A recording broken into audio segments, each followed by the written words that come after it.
I am about to start making an assignment on Schoology, and I thought it would be nice to make a video, kind of show you how to get started on making an assignment.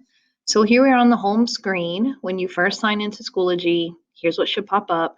I've changed the pictures on my classes just so that my students can know which class they need to be clicking on when they're in my class. I think it looks cool, and yeah, just preference. So when I make an assignment, I start off making it in my conference.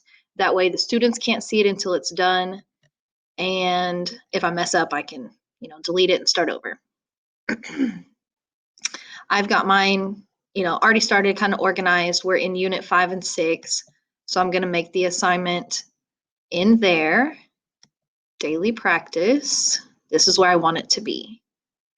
So when I make these assignments, I use either the test/quiz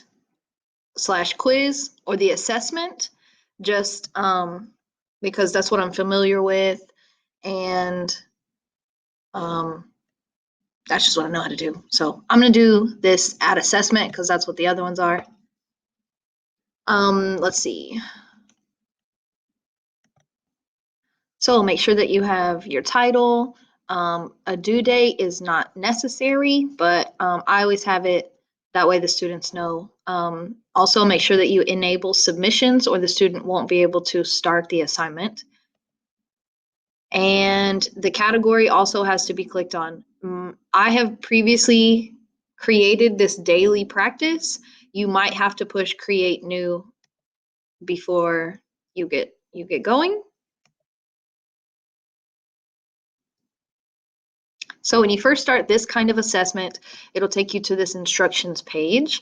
I always put the same directions in mine, which I've already pre-typed out and copied in. And then just some settings that you can choose from. I don't like putting a time limit, but you're more than welcome to. In random order, you can randomize the questions. Later on, when you make a question, you can randomize the answer choices. Students can flag the question. That way at the end, they can come back to it. They can eliminate answer choices. You have the option to give them a calculator or a ruler, a protractor. You can click yes on the text to speech. That way it reads the problem to them. They can highlight or they can use a notepad. Generally, when I make these assessments, I have the same setting on each one. I like to show mine their grade at the end and give them a couple different chances. Save that.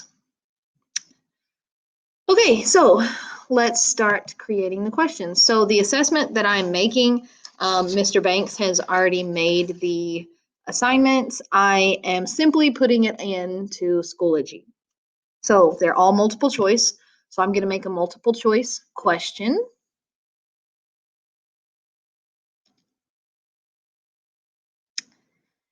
And start typing up the question. Okay, I have my question all typed up.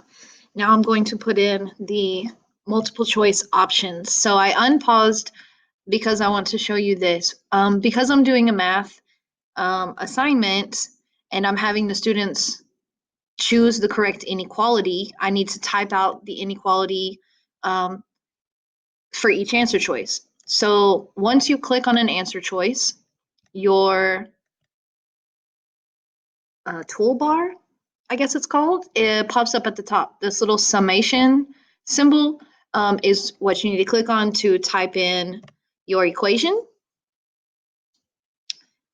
Now, this part does take a little practice. It is a little bit of a pain when you first start putting in equations, when you first start using this. It is a bit of a learning curve, or, I mean, at least it was for me. I guess not everybody's the same. So I need to use this because our inequalities, when I made the equation assignment, I didn't use the math. I just, like the editing math, summation, whatever this is, being very technical here. But I am using it because for our inequalities, we have to use the inequality symbols.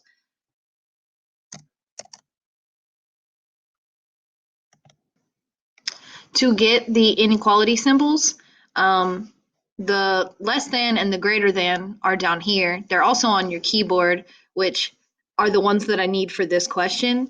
So really, I should have done an example of a different question, because when it's the less than or equal to or the greater than or equal to, you have to change this from basic to the comparison, and then it'll come up with all of them. They have the not equals, they have the less than or equal to, the greater than or equal to. So that's where you get to those. This particular question, I really don't need it because I don't need the or equal to symbols. I just need the less than or the greater and the greater than symbols. So now that you have all the answer choices typed in, scroll down and you're going to have to choose the correct answer. So in this case, this one is our correct answer. You can choose to shuffle the options. That way, if two students are on the same question, they don't have the answer choices in the same order. This is what I most recently discovered is the number of columns. So the assignment that Mr. Banks made, the answer choices are not straight up and down. It's not A, B, C, D. When he made them, I'm going to change this to 2 columns. The answer choices are in 2 columns, A, B, C, D. So that's what I'm going to do for this assignment, just to keep the question looking the same as it does on their paper. And then lastly, on Schoology, you can add a learning objective. Now, this is also kind of a pain. Like I said, the more you do this, the easier it gets, because muscle memory, you start going to the same things. So you click on that where it said plus learning objective. Because we're in Texas and we're doing a TEK, we're going to go to state standard, Texas, essential knowledge and skills. I'm doing a math assessment, so mathematics for 7th grade. And then it's helpful if you know your TEKs. So I am writing, that's the one I want. I'm just going to click on it, scroll down here, push confirm, and that's it. Save the question. Once you have your question saved, you can change the point value over here. I'm going to make it 10 because we've got 10 questions. And then you can preview if you want to see what it's going to look like from the student's point of view. And that's what it's going to look like.